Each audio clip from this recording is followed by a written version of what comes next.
جمعیت علماء ہند کا یہ اجلاس صوبہ بہار میں بلایا گیا ہے۔ آپ حضرات کو یہ بات ضرور معلوم ہوگی اور جمعیت علماء کے مرکز اس بات کو جانتے ہیں کہ جمعیت علماء تقریباً 100 سال سے اس ملک کے اندر ایسی پیار و محبت کے ساتھ قربانیاں دیتی چلی آئی ہے جس کے اندر ذات، برادری، مذہب، مالداری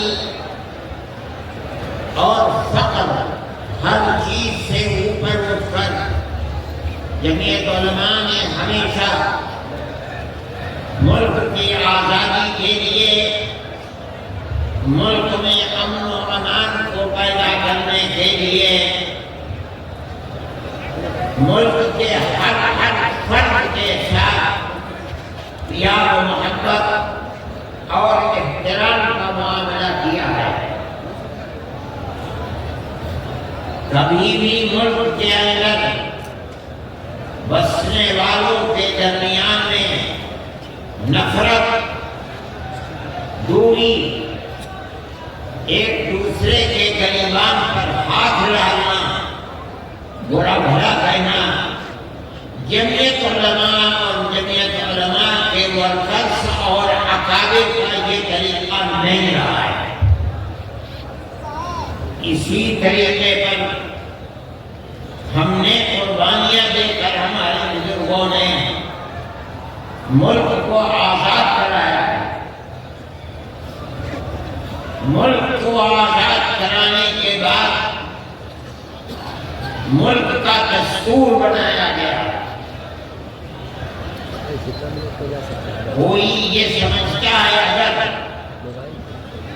کہ ملک کا دستور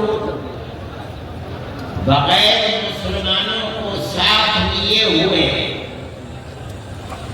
صرف ہندوؤں نے دستور بنایا ہے تو وہ بسم اللہ کی حکومت میں رہتا ہے، اسے دنیا کا کچھ پتہ نہیں ہے۔ کیونکہ اس ملک کی آزادی میں ہمارا کردار 145 سال کا کردار ہے۔ کسی کا کردار اتنے لمبے زمانے تک نہیں ہے کہ وہ مرتے مارتے پھانسی کے پھندوں کے اوپر لٹکتے اپنی گردنوں کو کٹواتے ہوئے 145 سال تک اس ملک کے اندر ہم نے کام کیا۔ 1803 سے لے کر 1947 تک اگر کوئی مائی کا لال ہے، دودھ پیا ہے تو آخر کے کہے کہ اس کا کردار 145 سال۔ جمعیت علماء کہتی ہے یہ علماء کا کردار ہے۔ یہ کردار پیار و محبت کے ساتھ تھا، غریبان پکڑ کر یہ کردار نہیں رہا۔ ایک دوسرے کے درد میں اور سکھ میں ہر چیز کے اندر شریک تھا۔ یہ ہمارا کردار تھا۔ ہم نے اس طرح سے اس ملک کو آزاد کرایا، کوئی نہیں تھا آزادی کی آواز اٹھانے والا۔ 1803 سے ملک کے لیے قربانی دینے والے 1857 کے اندر صرف دہلی کے اندر 33,000 علماء کو قتل کیا گیا۔ سنبھل میں مراد آباد میں، میرٹھ میں سینکڑوں علماء کو جس کے جسم کے اوپر لباس عالموں جیسا ہوتا تھا اس کو پھانسی کے تختے پر چڑھا دیا جاتا تھا. کوئی نہیں تھا، کانگریس کا وجود بھی نہیں تھا. کانگریس تو بنی ہے 1883 میں اور 1885 میں اس کا پہلا اجلاس ہوا ہے. جبکہ 1803 سے حضرت شاہ عبدالعزیز صاحب نے اعلان کر دیا تھا کہ ہمارا ملک مسلمانوں کا یا ہندوؤں کا ملک نہیں ہے، نہیں رہا، یہ انگریزوں کا ملک ہو گیا، ہم غلام بن گئے. اب غلامی کی زنجیروں کا توڑنا اور جہاد کرنا ہر ایک کا فرض ہے. اور اس کے بعد جہاد کر گئے. کوئی مائی کا لال نہیں تھا جو انگریز کی اس طاقت کے مقابلے میں کھڑے ہو کر غلامی کی زنجیروں کو توڑنے کے لیے اپنی زبان کو کھول سکے. اس اعلان کے تقریباً 80-82 سال کے بعد کانگریس بنی اور کانگریس کا جو مقصد تھا جو آج بھی کتابوں میں موجود ہے وہ ملک کی آزادی نہیں تھا. مقصد تھا کہ جو دو جہاد ہوئے ہیں 1832 اور 1857 میں، اس کی وجہ سے جو ملکہ برطانیہ اور ہندوستان کے بسنے والوں کے درمیان دوری ہو گئی ہے، اس دوری کو دور کیا جائے اور حالات کو صحیح کیا جائے. علماء کا یہ نظریہ نہیں تھا. علماء کہتے تھے ملک غلام ہو گیا، غلامی کی زنجیروں کو توڑو، انگریز کو بھگاؤ، ملک کو آزاد کرو. یہ تو حالات تھے جس کے اندر مسلمان داخل ہوئے. کانگریس میں موجود ہے. ایک شخص نے حضرت گنگوئی رحمۃ اللہ علیہ جو ہمارے بزرگ ہیں، دارالعلوم کو کی بنیاد رکھنے والے ہیں، سن 1857 کے اندر جیل میں بند ہو گئے تھے. یہ سمجھتے تھے کہ قتل کر دیا جائے گا بغاوت کے الزام میں، لیکن چھوٹ گئے. ان سے پوچھا کہ ایک جماعت بنی ہے جس کے بنیادی کردار ہندو بنانا ہے، کیا مسلمانوں کے لیے اس میں شریک ہونا جائز ہے؟ حضرت نے فتویٰ دیا جس طرح ایک ہندو اور ایک مسلمان کاروبار اور بزنس میں شریک ہو سکتا ہے، تو اسی طرح کانگریس کے ساتھ مسلمان شریک ہو سکتا ہے، بشرطے کہ اپنے دین کا نقصان نہ ہو.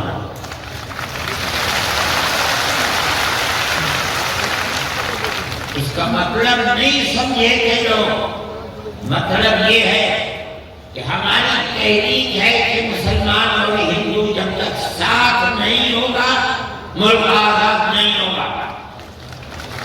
تم اس کے اندر گھسو اور اتنی طاقت پیدا کرو اپنی گھس کر کہ کانگریس کو مجبور کر دو کہ وہ اپنا نقطہ نظر بدل کر ملک کی آزادی کے لیے جدوجہد کرے.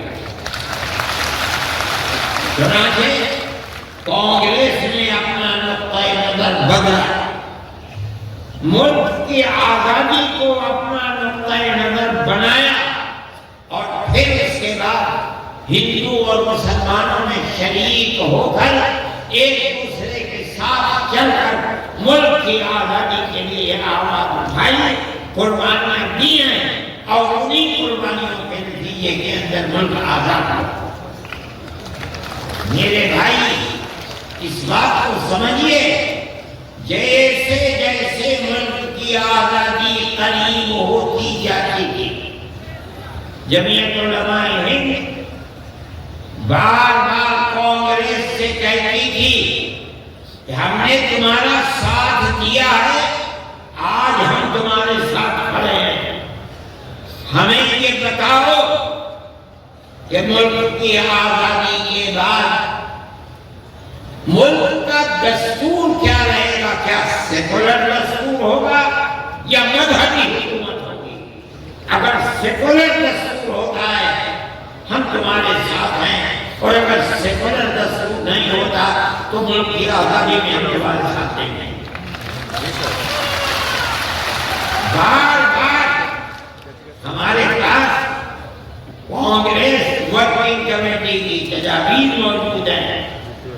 کانگریس بار بار عہد کرتی ہے کہ ملک آزاد ہوگا تو ملک کا دستور سیکولر دستور ہوگا، ہر اقلیت کو اپنے مذہب کے اوپر آزادی سے چلنے کا اختیار ہوگا۔ چنانچہ ملک آزاد ہو گیا۔ اب ملک کی آزادی کے بعد ایک طبقہ اٹھا جس نے یہ کہا کہ کھیر مل گئی ہے، اب اسے کھانے کا وقت آ گیا ہے۔ انہوں نے کہا کہ ملک کی دستور ہندو دستور بنے گا، سیکولر دستور نہیں بنے گا۔ جمعیت علماء کے لوگ تھے، مولانا ابوالکلام آزاد تھے کہ جمعیت علماء کی ورکنگ کمیٹی کے ممبر تھے،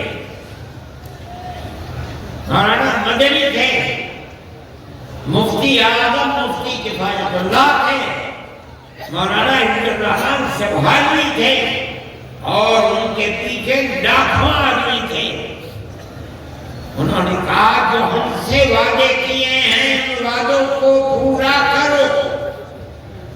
اگر ملک کی تقسیم ہوئی ہے اور مسلمانوں کو ایک حصہ دے دیا، تم نے دیا ہے دستخط ملک کی تقسیم پر، تم نے دیے ہیں، ہم نے جوتے کھائے ہیں، ہمارے گلوں کے اندر جوتوں کے ہاتھ پڑے ہیں، مگر ہم نے ملک کی تقسیم کو منظور نہیں کیا۔ ہم سے جو وعدہ کیا تھا اس وعدے کو پورا کرو۔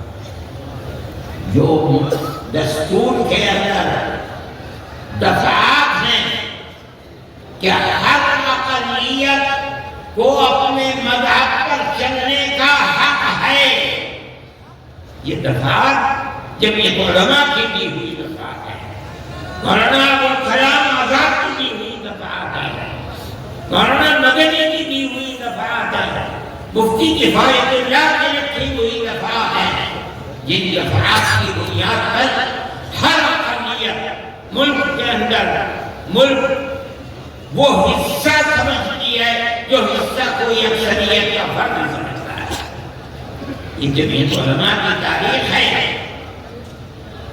ہم اپنے مذہبی اعتبار سے دستور کو ہاتھ میں لے کر کہہ سکتے ہیں کہ ہمیں اپنے مذہب پر چلنا اور مذہب کو اختیار کرنے کا حق ہے۔ کس دستور سے؟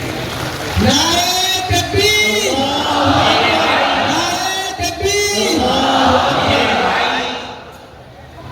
مجھے میرے پاس واٹس نہیں ہے، میں یہ لوگوں کام نہیں کرتا، جب مجھے فرصت ملتی ہے تو میں دیکھتا ہوں۔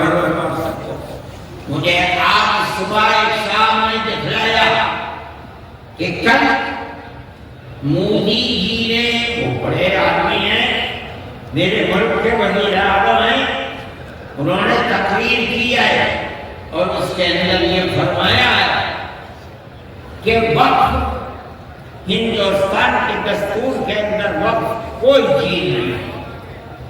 مجھے حیرت ہوئی کہ ایک ملک کا وزیر اعظم اور ہندوستان جیسا وزیر اعظم یہ بات کہہ رہا ہے۔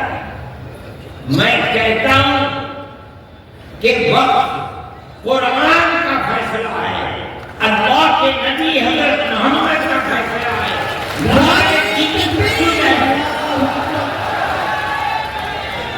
وقت کا لفظ نہیں لیکن یہ بات آ گئی 2526 دفعات کے اندر کہ اس ملک میں ہر اقلیت کو اپنے مذہب کو پکڑنے، اپنے مذہب کو چلنے کا اختیار ہے۔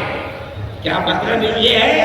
کل کو آپ کھڑے ہو کر کہہ دیں کہ نماز کا ذکر دستور کے اندر نہیں ہے، حج کا نام دستور کے اندر نہیں ہے، زکات کا نام دستور کے اندر نہیں ہے، رمضان کے روزوں کا نام دستور کے اندر نہیں، اس لیے ہر چیز کو بتا دیا گیا ہے۔